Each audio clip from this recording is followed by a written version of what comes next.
What we know is that lots of people are very fearful of dementia, but actually getting an early diagnosis helps people to prepare for the journey that they're likely to be taking. Everybody's journey is different. Everybody living with dementia has a unique experience. However, understanding what type of dementia, because there are lots and lots of different types of dementia, understanding what sort of dementia the person's got and how they might be different from somebody else and how to manage that is really important. Dementia is the umbrella term, and we know there is over 200 types of dementia. And when someone says, oh, I've met a few people with Alzheimer's, no, you've met one person with Alzheimer's. Everybody with a diagnosis of dementia will have symptoms completely different. No two are the same. So it's really important that when you are helping someone or looking after someone living with dementia, that it is just that person that you're with. You might have met 3 or 4 other people, but actually each person is living with dementia differently. So I think the biggest misconceptions around dementia are the fact that when someone has been diagnosed with dementia, it's like their life has stopped or they're going to lose their loved one. And I think what people need to remember is their loved one is always there. It's just sometimes the shell around them that starts to change through the changes that happen within the brain. And I think it's around ensuring that you continue to have that relationship with your loved one as you have always had, and not take anything that may come from the dementia personally, because I think sometimes some of the experiences that I've observed and witnessed, families can sometimes feel a sense of loss in the sense that they feel they may have lost their loved one. However, they will never lose their loved one. It's just another part of their loved one and another stage of the life of their loved one. I think a lot of people have misconceptions thinking that dementia is something where someone will automatically revert back to being a child. When my nan was diagnosed with dementia, a lot of people thought straight away she's not going to be able to do anything for herself. I heard one person say, she'll go back to being like a toddler, and that wasn't a case at all. Dementia took a long time to progress, and she still had years where she could have conversations, she could still go out, she could do stuff, and it was about making every aspect of her life meaningful, and that she had a good sense of well-being all the time. It's about keeping their lives with fulfillment and still having joy. It's not something that is the end of the road. It's really not.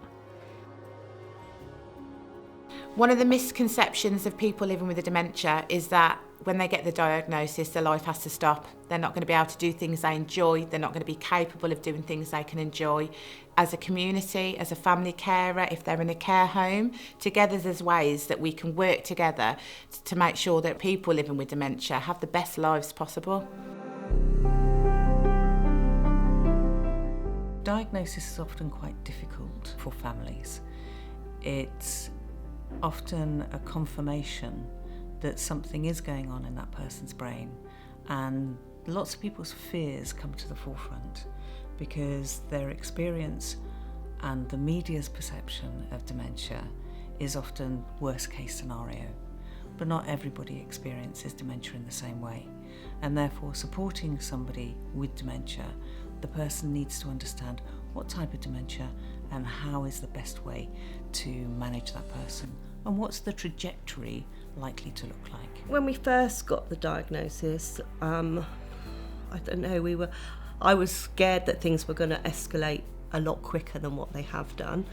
You read all the things about Alzheimer's and how it affects people, and I probably thought at the time, oh goodness, this is going to be it now. But Mum actually carried on living she has carried on living a reasonably normal life. Yeah, I suppose it was a bit of fear of the unknown, really, of, what was going to happen. So it's about 2-3 weeks ago, she had a 3-hour assessment with a memory nurse that came here and asked her a series of questions. It was the same sort of questions that your mum was asked, and we kind of knew what we had to go through. And there's some instances that Mum answered some questions really well, and I thought, actually she's all right.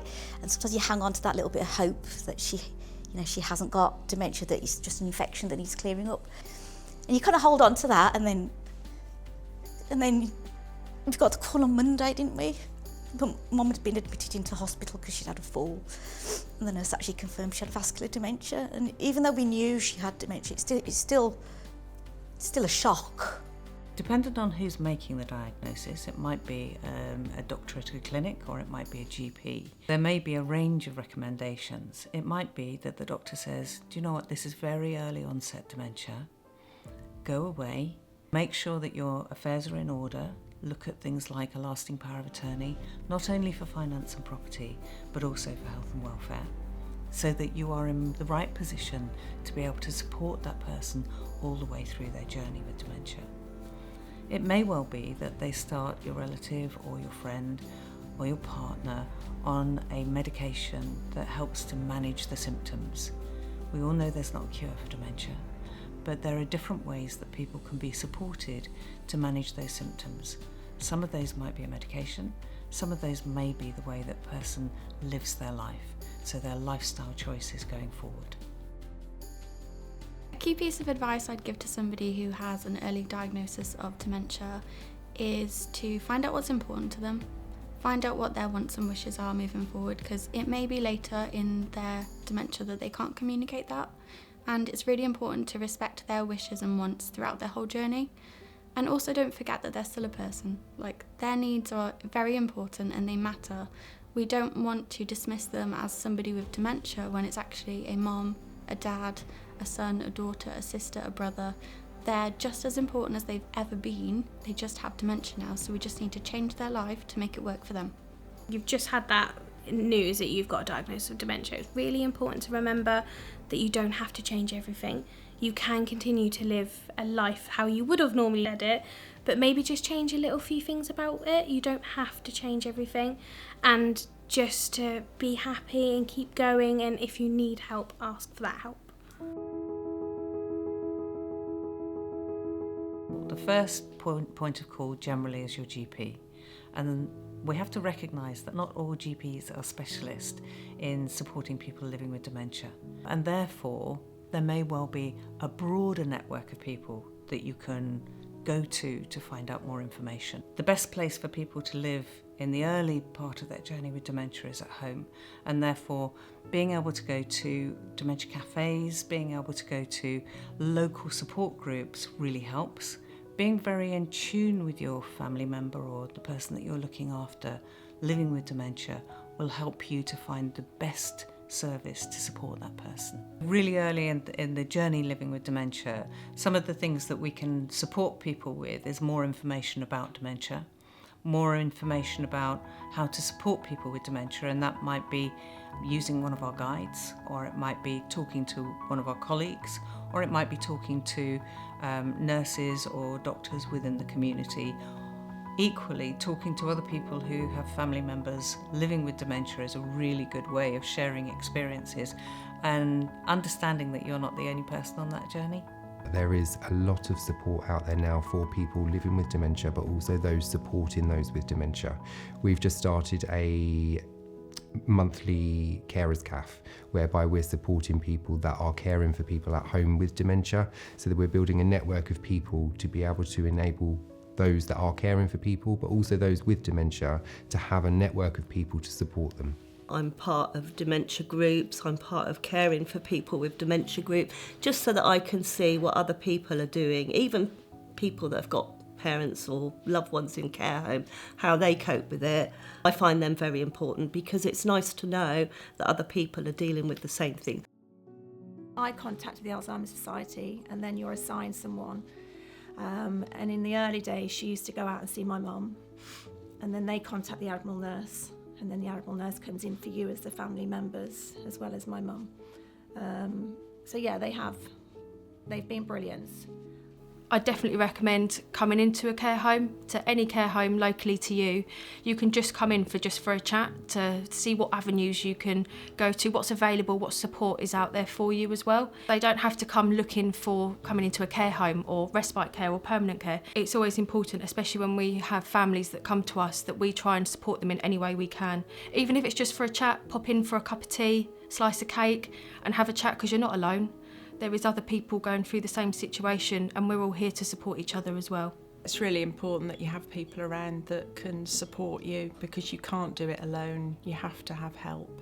When Mum was diagnosed, which was 4 years ago, she didn't want me to tell anybody. And I asked her why, and she said because she didn't want to be treated any differently. So then that put me under a lot of pressure, because I felt loyal to my mum and wouldn't tell anybody.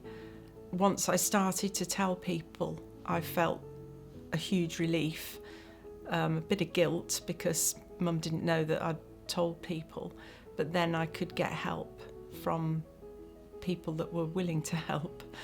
I probably should have used more, and I know other people do, but again, it was my guilt, if you like. So my daughter's been really helpful, my mum's cousin has been extremely helpful, and my mum's friend, and I paid a carer as well. I don't know how I would have coped without those 4 people. Make sure you've got as much support around you when you first have the diagnosis. I think it's the family that benefit more from the help rather than the actual person with the diagnosis. Very often when somebody first gets a diagnosis, there's a lot of denial. Could it be something else? Is there something else going on? Have we had everything ruled out before that person gets it? And that's the specialist doctor's role, is to rule out everything else. It's then coming to terms with it. What does that mean?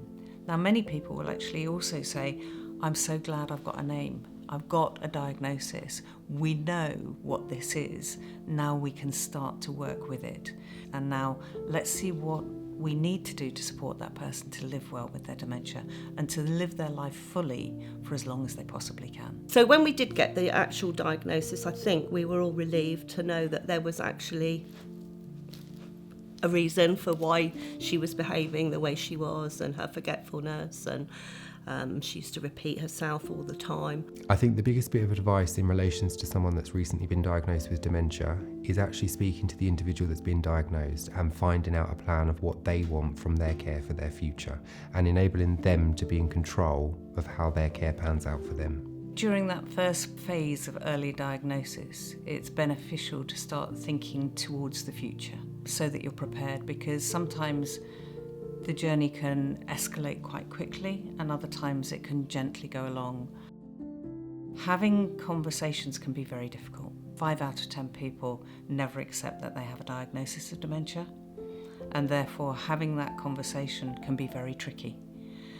Therefore, you need to have your route planned for the future. Look at what's out there. It's worth going and visiting care homes local to you. It's worth looking into home care agencies to see what options are available to you.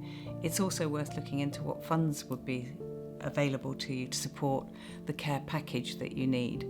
So making those contacts early is really beneficial. And sometimes it's beneficial to actually go and visit a care home and spend time in the care home on a regular basis so that the person becomes more familiar. With the role of the CRM, sometimes families will come to us saying what's available, what's around financially to help them, and we'll always try and help them as best as we can. So there's all different avenues that you're able to go through, and we will try and find the best avenue for you, whether that's through KCC, whether that's CHC, whether that's any other means. We will always say this is what's available, this is what you can get, and we will do that for you. When somebody's first looking into care, I generally would invite them to the home so that we can have a bit more of a chat about what's needed. It's at that point, obviously, what needs does not only the resident have, what does your loved one have? If obviously your loved one is struggling a little bit, it may be something in home that we can help with. However, we work closely with people in the community that we can signpost to.